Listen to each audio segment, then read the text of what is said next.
يا أيها الذين آمنوا إذا نودي للصلاة من يوم الجمعة فاسعوا إلى ذكر الله وذروا البيع ذلكم خير لكم إن كنتم تعلمون. الحمد لله رب العالمين، والصلاة والسلام على سيدنا وحبيبنا محمد وعلى آله وأصحابه أجمعين. إيمان دارانو خواناساني زور بريس، قرآن شاخڵاتی خوای پەروەردگارە، هیچ خەڵاتێک نییە بۆ ئێمەی مرۆڤ لەم قورئانە پڕ بەرەکەت و بەخششە گەورەتر و بەسوودتر بێ. خوای پەروەردگار لە سوورەتی ساد ئاەتی 29 دا دەفەرمێ: كتاب أنزلناه إليك مبارك ليدبروا آياته وليتذكر أولو الألباب. أم آياته چەند وشەیەکی کورتە، بەڵام چەند دەرسێکی زۆر گەورەی لێوەردەگرین. خوای پەروەردگار دەفەرمێ کتابون لێرەدا بەڕێزان بە نەکیرەی هاتووە. نەکیرە لە سیاقی ئەم ئاەتەدا معنای زۆر گەورەیە. بەڕاستی ئەم قورئانە کتابێکی یەکجار گەورەیە. ئەم قورئانە پێمان دەڵێ کەلامی خوای پەروەردگار بە کتێب دابەزیوە. خۆ پێغەمبەری ئەکرەم صلی الله عليه وسلم بەڕێزان دیقەت بدەن، ئەمینی ئوممەتە، هەرچی جوبریل پێی وتووە وەکو خۆی بە ئەمانەتەوە گەیاندوویەتی. بەڵام خوای پەروەردگار کتێبی بۆ ناردووین، قورئانی کردووە بە کتێب. لە سەرەتای ئاەتەکەدا دەفەرمێ کتابون، یعنی ئەمە کتێبێکی زۆر گەورەیە ئەم قورئانە. بە من و بە تۆی مسڵمانیش دەڵێ هەتا ڕۆژی قیامەت ئاگال لە خۆت بێ، بە دووی قسە و قسەڵۆگ مەکەوە، هەر شتێ نووسراو نەبێ بڕوای پێ مەکە. دووەمیان ئەنزەلناه، خوای پەروەردگار دەفەرمێت دامان بەزاندووەتە سەرزەوی، لە ئاسمانەوە قورئانمان ناردووە بۆ دەردەکانی سەرزەوی، بۆ شیفای نەخۆشیەکانی ئوممەت لە سەرزەویدا.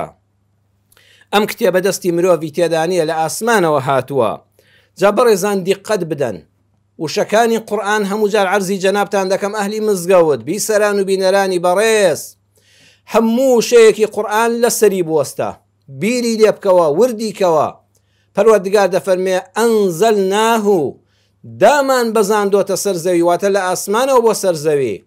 بەڕێزان دیقەت بدەن، بارانیش بە هەمان شێوە پەروەردگار دەفەرمێ لە ئاسمانەوە دامان بەزاندۆتە سەرزەوی، کەواتە هیچ ئاوێک جێگەی ئاوی باران ناگرێتەوە. هەرچی مرۆڤایەتی هەوڵ بدا وەکو هەورەکان کە پەروەردگار دروستی کردوون باران بەسەر زەویدا ببارێنێ، دڵنیا بن پێی ناکرێ، هەر هیچی پێ ناکرێت لە چاو ئەوەدا. هیچ ئاوێک جێگەی ئاوی باران ناگرێتەوە، بەڵکو هەموو سەرچاوەی ئاوەکانی تریش لە بارانەوەیە کە کانی و ئاوەکان، کانی و کانیاوەکان و کارێزەکان دەتەقنەوە و ئاوی جوانیان لێ دێتە دەرەوە. قورئانیش بە هەمان شێوە کە لەسەر لە ئاسمانەوە بۆ سەرزەوی هاتووە، سەرچاوەی هەموو زانستەکانە. چۆن عەرزم کردن، هیچ ئاوێک جێگەی باران ناگرێتەوە، هیچ ئاوێک ناتوانێت ئاوا لەسەر لوتکەی چیایەکەوە، حتا قوڵترین شی و دۆڵ و بیابان ئاودا هیچی لێ بێبەش نەکا، ڕەحمەت و بەرەکەتی هەمووی بگرێتەوە. دڵنیا بن بەس بارانی ڕەحمەتی خواکە لە ئاسمانەوەدا دەبارێتە سەرزەوی، چڵە جایەک نییە شمولی نەکا و بەری نەکەوێ.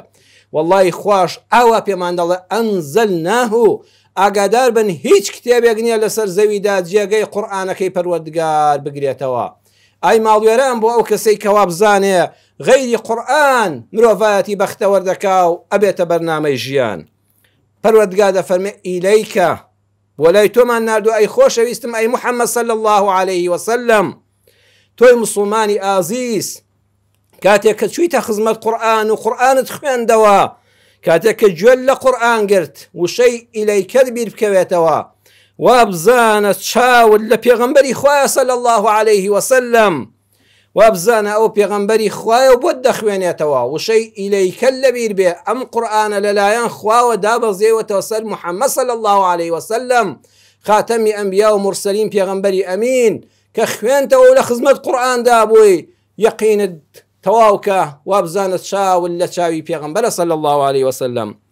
قورآن دەفەرمێ مبارك خاڵی چوارەم مبارك يعني في تلاوتها أجر وفي معانيها هدى وإرشاد. أم قرآن هموي بركته بخوێندنەوەی هەرپیتێکی ئەم قورآنە دەچاکت بۆ دەنووسرێ بە شوێن کەوتنی ئەم قورآنە سەرفرازی دنیا و قیامەت بەدەست دێنی. بەڵام کەی بەرەکەتە خاڵی پێنجەم لیەدەبەڕوا قورآن بۆیە دابەزیوە خەڵکینە لێی ورد بنەوە بە قوڵی تەماشایکەن و بیر لە ماناکانی بکەنەوە. وەلیەتەذەکەڕ ئولو الئەلباب ئەوانەی کە خاوەنی عەقڵی تەواون ئەوانەی کە خاوەنی ژیری تەواون زۆر بە جوانی لەم قورآنە وردەبنەوە. ئەوەی ئولو الئەلباب نەبێ ئەوەی عەقڵی زۆر بەهێز نەبێ بەداخەوە لە بیستین خۆ دەبینین لە کوردستانی خۆماندا لەگەڵ ڕێزمان بۆ هەموو مرۆڤێکدا مینبەری مزگەوتی ئێمە سوپاس بۆ خوای پەروەردگار ڕەحمەتی پێیە هەرگیز وشەیەکی نەشیاو بە هیچ کەسێک ناڵێن. ئەمە پەیامەکەی پەروەردگارە کە فەرمووی ئولی الئەلباب ئەوانەی خاوەنی عەقڵ و ژیری تەواون بەڕاستی لەم قورآنە بەهرەمەند دەبن لەمانە و مەبەستەکانی تێدەگەن. بۆیە کاتێک کەسێک لە کوردستانەوە پەیدا دەبێ و خاتونێک دەڵێ بەڕاستی من 9 جار ئەوەندە جار قورآنم خوێندوتەوە وەڵڵا بەس پێ دەڵێ لەعەلەکم تەتەقون نازانم چیتری لێ حاڵی نەبووم. دەیەوە خەتای خۆتە بەڕێزم وەرە لەم وتارەدا وەکو دیارێک پێشکەشت دەکەین بە بێشکاندن و تەشهیر گوێ بگرە بزانە کەلامی خوای پەروەردگار ئاەتێکت پێ دەڵێم ئاەتێک بۆ ئێوەی بەڕێزیش کاتێک کە تەفسیرەکانیش تەماشا دەکەی خۆشەویستم ئافرەتی باش خاتونی بەڕێز دڵنیا بە تۆ تەفسیرێکی کوردی بە کوردیت خوێندوتەوە وشە بە وشەت خوێندوتەوە بۆیە لێ حاڵی نەبووی وەرە بە قوڵی لە قورآن ڕابمێنە بۆ دەردەکەوێ ئەمە کەلامی ڕەب العالەمینە یەکسەر دڵنیام شایەتمان بە تاک و تەنهایی پەروەردگار و بەڕاستی ڕێبازی محەممەد یعنی صلی الله عليه وسلم. قورآن لە ئاەتی 103 سوورەتی ئەلمائیدەدا کاتێک کەسێک بە سادەی ئەم قورآنە بخوێنێتەوە ئەڵێ وەڵڵاهی سەیرە لە سەدەی 21 بژی قورآن باسی ئەمانەی تێدا بێت جات خۆ ئەم بە شایانی باسە نعوذ بالله وكلامي خوا بەڵام باوە خۆی بیخوێنینەوە. ئاەتی 103 سوورەتی ئەلمائیدەیە لەوە چێ جەنابەت یەکەم جار بێ بیبیستی. پەروەردگار دەفەرمێ ما جعل الله من بحيرة ولا سائبة ولا وصيلة ولا حام ولكن الذين كفروا يفترون على الله الكذب وأكثرهم لا يعقلون. سورة المائدة آياتي 103. کەسێک کە ورد بێتەوە لە قورآن ئەڵێ وەڵڵاهی سەیرە پەیامەکەی خوا دوا کتێبی ئاسمان بۆ سەرزەوی و بۆ مرۆڤاتی تا قیامەت باسی ئەمانم بۆ دەکا.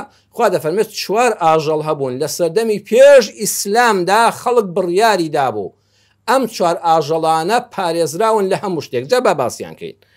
ئەیان گوت حیوانی یەکەم بەحیرەیە بە دەرەجێ یەکەم حوشتر و هەر ئاژەڵێکی تر مەڕوو بزن و ئەوانەش دەگرێتەوە بەڵام زیاتر ئاەتەکە تەطبیق بۆ بەسەر حوشترە کە عەرەبەکان زیاتر حوشتریان هەبووە و ئەم یاسایان بەسەرا جێبەجێ کردووە. هەر ئاژەڵێک لە لای ئاژەڵدارانی جیهانی ئەو کاتەدا بە عەرەب و غەیری عەرەبەوە بەحیرە بووە. بەحیرە یعنی چی؟ یعنی 5 بەچکەی ببووایە حوشترێک 5 بەچکەی ببووایە 5 سکوزاری بکردایە ئاخر بەچکەی نێر بووایە نێرینە بووایە ئەیان گوت ئیتر ئەمە گوێی شەقکەن وەکو مەداریە بۆی بناسرێتەوە ئەیان گوت گوێی شەقکەن بۆی بناسرێتەوە ئەم حوشترە ئەم حیوانە نابێ کەس لە هیچ لە وەرگایەک دەریکە هاتە ناو گەنمەکەی جەنابتەوە بۆ نەبوو دەریکەی هاتە سەری بە کەندوو ناندێنی هەر ماڵێکا کردایە کەس بۆی نەبوو لێدا و دەریکە بچوە سەر هەر کانی و ئاوێک و منجەڵی ئاوی ماڵێک بیخواردایەوە کەس نەبوو یخی بکا و دەری بکا و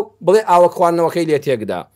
ئەبوایە ئەگەر شیر لە گوانەکانیا بێ کەس شیرەکەی نەدۆشێ و سووری لێ نەبینێ ئەبوایە کەس سواری پشتی نەبێ و باری لێ نەنێ ئەبوایە ئەگەر مەڕ بێ خوریەکەی لێ نەکرێتەوە ئەگە بزم بێ تووکەکەی لێ نەکرێتەوە.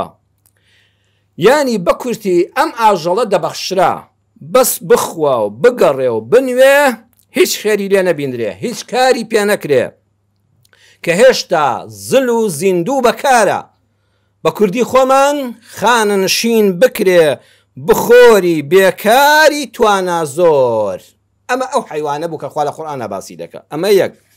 دووەمیان سائبەمان هەیە بەڕێزان، سائبە کەسێک لە سەفەرێکا بووە ئەم حیوانی حوشترە ئەم ئاژەڵە بۆ تەمای ڕزگار بوونی، دێتەوە دەڵێ وەڵڵاهی لەو بیابانە دەفەوتام لەو سەفەرەدا ئەم حوشترە منی ڕزگار کرد و لە چۆڵەوانی بیابان فریام کەوت و زۆر تیژڕۆی و ئەژنۆی دانەدا و لە تینوانە نەیفەوتاندم. یان کەسێک نەخۆش بووە شیری مەڕێک، شیری بزنێک، شیری حوشترێکی خواردووە، خوای گەورە شیفای داوە، ئەڵێ بەهۆی ئەم شیرەوە من چاک بوومەوە. ئیتر گوێی بقەڵێشنەوە ئەمیش بە هەمان شێوە نابێت نەجارێشکە بدۆسشرێ نە سەر ببڕدرێ و گۆشتەکەی بخورێ حتا بۆ خۆی مردار دەبێتەوە لە ناو دەچێ، نەکەس بۆی هەیە لە هیچ خواردن و خواردنەوەیەک و ئالفێک و کێڵگەیەک و ئاوێک بیژێڕێتەوە. واتە ئەمیش خانە نشین بووە تەنها دەخوا و دەخەوێ لە کاتێکا گۆشتێکی زۆری پێوەیە دەکرا سەر ببڕدرێ سوودی لێ ببیندرێ. سێمیان وەسیلە، وەسیلە ئەوەیە دوانەی بوو بێ، یەکیان نێر بێ و یەکیان مێ بێ. ئەیانگوت مێیەکە سەر دەبڕێ مێیەکە سەر دەبڕین، بەڵام نێرەکە سەر دەبڕین بۆ خواردن باشە، بەڵام مێیەکە دێڵینەوە. واتە ئەم یەکیان بوو بە قوربانی ئەوەی تریان. ئەمەشیان دەیانگوت وەسیلە لە زمانی عەرەبیدا بە حیوانێکیان دەوت مەڕێکە حەوزگی کردبێ، هەر مەڕێک حەوز جار زابێ خاوەنەکەی نابێت نە سەری ببڕێ نە شیری لێ بخوا نا بچێتە دەم لە هەر شتێکیش نابێ خاوەنەکەی دەریکا و مەنعی بکە. حام جۆری چوارەم حوشترێکی نێرە کە دوای ئەوەی باڵغ بووە واتە جنسی جوڵاوە توانی بێتی 10 ساڵ لە سەر یەک توانای جوودبوونی لەگەڵ حوشتری مێدا هەبوو بێ. ئەمە هەر زۆر مهم وەلایەن ئای خزمەتی زۆری هەیە. مام حوشتر 10 ساڵی ڕێکە جوود دەبێت لەگەڵ حوشتری مێدا، 10 پشتی بەڕێ کردووە. ئەمە بە پلەی باڵا خانە نشین دەبێ، بخۆ خەوە ئازاد بە حتا دەمری هیچت پێ ناکرێ. بەڕێزان پرسیارێک دەکرێت، پرسیارێک دەکرێت دەڵێ باشە من ئەم ئاەتەم خوێندەوە ئێستا و بەڕێزی کە ڕخنەی لە قورئان گرتبوو 9 جارم ختم کردووە وەڵای هیچی لێ حاڵی نەبوو، ئەمەت خوێندوێتەوە. ئەڵێ باشە 1400 ساڵ لەمەوبەر ئەمە ڕووی داوە، باشە ئەمە چ پەیوەندیەکی بە ئێستای ژیانی منەوە هەیە؟ ئەی ناڵێن ئێوە قورئان هەتا کۆتایی زەمان دەبێت سوودی لێ وەربگری؟ وەڵڵا ڕاست دەکەی، بەڵام بەداخەوە تەفسیرەکانیشمان وەکو پێویست نەبوون. بە فەزلی خوای گەورە بەندە کاتێکە لە خزمەت ئەم ئاەتەدا ورد بوومەوە دەرسی ئەمڕۆی ژیانی لێ وەردەگرین. مزگەوتی ئێمە منبەری ئەم مزگەوتی ڕێگای بەهەشتە هەمیشە مەدرسەی قورئانە، بۆی بگەڕێنەوە بەڕێزانە وتارانە بڵاوکەنەوە گوێی لێ بگرن وڵامەکان وەردەگرنەوە.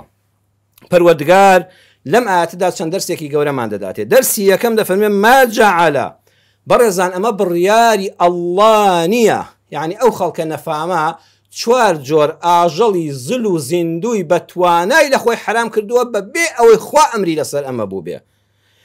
جعلی خوا ئەوەیە خوا شتێکی بۆ شتێک داناوە بەڵام مرۆڤی نەزان و بێدین دەستکاری دەکا. بۆ نمونە بەڕێزان دیقەت بدەن، خوای گەورە پەنیری داناوە بۆ خواردن، سابوونیشی داناوە مادە سابوونیەکان چەوریەکان کۆ دەکرێتەوە لەم سەردەمەدا دەستی پێدەشۆرێ. ئەگەر کەسێک بێنێ پارچەیە سابوون بکاتە ناو نانێکەوە بیەوە بیخوا، سەرگەردانەیان نا بە بێگومان سەرگەردان بووە چونکە مەعیدە و گەدەی تێک دەدا و ناشخورێ. ئەگەر کەسێ پارچە پەنیرەکە بێنێ بیەوێ قاپ و حاجەتی پێ بشوە و جلوبەرگی پێ بشوە هیچی پێ دەکرێن نەوەڵا پەنیرەکەشی خەسار کرد، جلەکانیشی پیس بوون و کارەکەش نەکرا. بەڕێزان بە هەمان شێوە پەروەردگار هەر شتێکی بۆ شتێک دروست کردووە، مرۆڤی بێدین کە دەستکاری کرد خوا دەفەرمێ ئەوە کاری من نییە تۆ تێکتدا. بۆ نمونە بەڕێزان بەراس کاتێک کە خوا دروستی کردووە ئەو ئاژەڵانەی لە دەشت و چێوەکاندا مردار دەبنەوە بۆ گەنێک دەکەن لە 100 مەتریشەوە تۆ ناتوانانی بەوێدا بڕۆی وا بۆ گەنی کردووە. بەڵام ئەم بەرازە خوای گەورە تەبیعەتێکی وای داوەتێ ژینگە پارێزە بە بۆنی ئەو بۆ گەنەوە ئەزانە عەتر و گوڵاوە کە تۆ بۆنێکی خۆشت بۆ لێ ئاوڕی بۆ دەدەیەوە لوتت هەڵی دەمژێ و پێی مرتاحی و چێژی لێ دەبینی. بەرازیش لوتی ئاوایە هەر کاتێ بۆ گەناوێک پیسیەک کەلاکێکی مردار دەبینێ ئاوە بۆنەکەی بەلایەوە خۆشە، خواردیەکی پیس و گەنی و دەبینێت چێژی لێوەردەگرێ بەلایە ڕادەکا و ئەزانە خۆشترین خواردنی خواردووە. خوا دەفەرمێ بەرازم بۆ ئەوە دروست کردووە بەڵام بەرازم بۆیە دروست نەکردووە تۆ بچی بیخۆی. ما جعل دەستکاری کاری خوا مەکە، بە شەریعەتی خوا ڕازی بە ئەی مرۆڤ و ئەوەی ژیان و ژینگە سەلامەت بێ. دووەمیان پەروەردگار دەفەرمێ ئەم بەحیرە و سائیبە و وەسیلە و حامە کاری خوا نییە، بیری پوچی خۆتانە. خوا لەم ئاەتەدا بیری خستینەوە حەیفە هەر شتێک سوودی هەبێ بە بەلاش مەنعی بکەی کە سوود ببەخشێ. ئێستان باسی کوردستانتان بۆ دەکەم هاو عەرزمکردن قورئان بەڕێزان چەند وردە ئەو خاتونەکە ئەو قورئانی خوێندوێتەوە ئەوە بە حرف تەرجمەی کردویان بۆ خۆی عەرەبیەکی شەق و شڵی زانیوە و توێتی خوا باسی حۆشتر و دەجار بچێتە سەر حەیوانی مێ و گوێی بقڵی شێ و هەر بخوا و بخەوێ و هیچی پێ نەکرێت خوا ئەمە باسە لە قورئانە هەیە بەڵام ئەمە باسی دەرمانی دەردەکانی ئەمڕۆی توی کوردستانە. هەر باسی کوردستانی خۆمان بکەین چکە ئێمە لەوتار لە کوردستانە دەخوێنینەوە بەڕێزان. دیقەت بدە ئێستا خەڵک چ وەزعێکی هەیە چەند مانجێک موچەی وەرنەگرتووە بازار پێوەی دیارە فەقیر و هەژار گیرفانی خاڵی ئەگە خێرەمەندان نەبن چاوەڕێی حکومەت بێ بەڕاستی وەزعی شڕە. بەڵام سیر دەکەی لەم بێ موچەیەدا لەم بێپارەیەدا لەم بار و دۆخی خراپی ئابووری خەڵکە بەلێ شاو خەڵک موچەی ئەم کوردستانە وەزارەتی دارایی کوردستانە هەڵدەلووشێ بە ناوی چیەوە هەمووتان ئاگادارن شاهیدن بە ناوی خانە نشینیەوە. ئەو هەموو وەزیرەمان هەیە خانە نشینە ئەو هەموو پەرلەمانتارەمان هەیە خانە نشینە ئەو هەموو مدیر عامە ئەو هەموو مدیرە ئەو هەموو سەرۆک و مامۆستای زانکۆیە ئەو هەموو پلە سەربازیە کە هەر تەوەقوع ناکرێ لە نەقیب و لە ڕائید و حتا لیوا و فەریق هەر بەلێ شاو بە هەزاران خەڵک هەمووی خانە نشینی سەربازیە کەم ئەندامی سەنگەرە کە لە کاتێکا لە سەنگەری شاوای لێ نەهاتۆ بەداخەوە. بەڕێزان خانە نشینی گرنگە هەر بێ لە هەموو وڵاتێکە بەڵام ئەوەی جێگەی سەرنجە و لەم ئاەتەوە فێری دەبین. هەموو ئەوانەی کە لە کوردستانە خانە نشین بوون لە وەزیرەکەەوە حتا کەمەندامی سەنگەرەکە زۆربەی هەرە زۆریان ئەلحەمدولیلا ساغ و سەلامەت و گەنج و بەتوانان واللهی خاوەنی بەهرەن خاوەنی بڕوانامەن خاوەنی دەسەڵات و قودرەتن بەڵام بەداخەوە ئەمانە نەپیرن کاکە واللهی نەخۆشن نە هیچ کێشەیەکی جەستەییان هەیە. ڕاستە یعنی 4 ساڵی پلەی سەربازەکەی تێپەڕ کردووە 4 ساڵ وەزیر بووە بەداخەوە ئەمانە پێیان دەڵێن کاکە ئێوە ئەمجا موچەیەکی فولتان بۆ دەبڕدرێتەوە بەس بخۆ بگەڕێ بخەوە پارەی بەلاشی ئەم وڵاتە هەڵدەلووشێ. ئەی چی بکەم من لەش خۆیانم بیستووە زۆر پەرلەمانتار هەیە زۆر وەزیر هەیە دەڵێ واللهی داوام کردو بچمەوە سەر پیشەکەی پێشووی خۆم پەرلەمانتار هەیە لە کاکە مامۆستا بووم لێم گەڕم بچمەوە سەر پیشەکەی خۆم مامۆستایەتی دەکەم بڵێن نابێ نانە وەڵڵا تۆ تازە خانە نشین بووی نابێ هیچ کارێک و خزمەتێک پێشکەش بۆ وڵاتەکەی بەس پارە هەڵ و شەو لە ماڵەوە دانیشە. بەداخەوە ئەوانە کە خانە نشین دەکرێن خوا دەفەرمێ نابێ ڕازی بم من ڕازی نیم خوا دەفەرمێ بەوەی ئاژەڵێک کە هێشتا توانای ئەوەی هەیە شیرت پێ ببەخشێ توانای ئەوەی هەیە سواری پشتی بی بارد بۆ هەڵگرێ خزمەت بکە زەوی پێ بچێڵدرێ تۆ بۆ منعی دەکەی ها خوای گەورە زەممی ئەو مێشک وشکانەی پێش ئیسلامی کرد سەرەتای ئیسلامی کرد فەرمووی ئەوە دابوو دەستوری خۆتانە خوا بەوە ڕازی نییە ئاژەڵێک کە سوودی هەیە تۆ بڵێ بەس بخۆ بخەوە و منعی هیچ لێ نەکرێ و دەستت کراوە بێ بەڵام سوودێک بە کۆمەلگا مەگەێنە تەشبیه نەبێ بە مرۆڤ.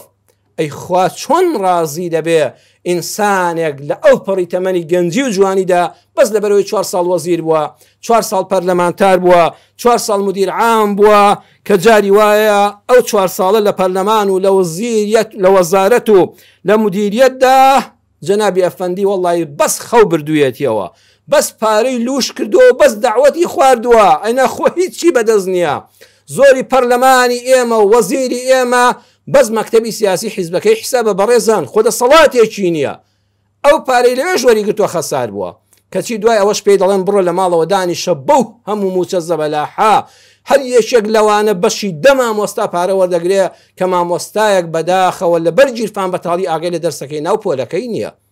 ئەمە خوا لە یەک ئاەتی قورئانە پێی وتین خوا ئەمەی پێخۆش نییە مرۆڤەکان خانە نشین مەکەن کاتێک کە توانیان هەیە. سێم فەرمووی یفترون علی الله الکەذیبە ئەو کەسانەی کەوا شتێک کە خوا حەڵاڵی کردووە بەدەستی خۆیان حرامی دەکەن درۆ بە ناوی خواوە دەکەن بۆیە زۆر کەسەیە بە حسابی خۆی واریعە ئەم دەرسەی پێوتین بە ناوی دینداریەوە بە ناوی خواناسیەوە دەرگای حەڵاڵ بەڕێزان لە خەڵک دامەخەن هەیە بەس دەزانێ بڵێ حرام حرام ئەی حەڵاڵ تۆ بۆ خۆت لەوەچە کەسێکی وارعبی زوهدت هەبێ بەڵام ئەمە خوا نەیفەرمووە خوا چەندی پێ ناخۆشە کەسێک پەنا بەخوا حەڵاڵێک حرامێک حەڵاڵکە کافر دەبێ بە ئەندازەی ئەوەش خوا پێی ناخۆشە حەڵاڵێک کە خوا دەرگاکەیدا نەخستۆ حەڵاڵی کردو مباحی کردووە تۆ بە ناوی دینەوە لە خەڵکی حرامکەی و خەڵکی لێ مەحرومکەی چوارەم وەئەکثەرهم لا یعقلون